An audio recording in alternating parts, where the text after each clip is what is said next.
నా పేరు సూర్య. అందరి కుర్రల్లానే నాకు కొన్ని ఆశలు, ఆలోచనలు. వీటితో పాటు నాకంటూ తెలియని జనానికి నేనేంటో తెలియజేసే ఒక గమ్యం. అది జరగాలంటే నాకు ఒక అమ్మాయి కావాలి.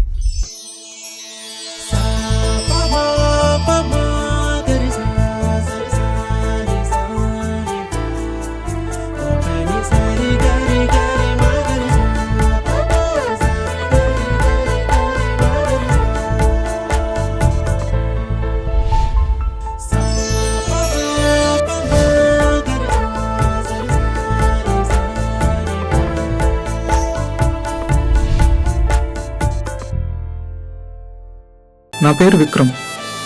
ఈరోజు నేను ఒక అమ్మాయిని చూశాను. తన చూపు నన్ను ఏదో మాయ చేసింది. టోటల్గా నా లైఫ్ స్టైలే చేంజ్ అయింది.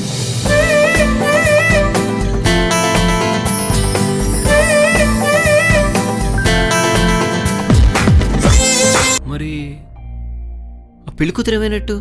అది మాత్రం తెలీదు. ఆ తర్వాత అమ్మాయిని ఎవ్వరూ చూడలేదట. ఆ రోజు మార్చిరి నుండి ఏడుస్తూ పరిగెత్తడమే తనని ఆఖరిసారిగా చూడమని డాక్టర్ చెప్తున్నాడు. అక్కడి నుండి తన పెళ్ళై ఉండబోయే కొత్తింటికి వెళ్ళిపోయిందని, అక్కడే ఎన్నో రోజులు కనీసం బాసికం కూడా తీయకుండా అలా పెళ్లి బట్టలోనే కుమిలి కుమిలి ఏడ్చి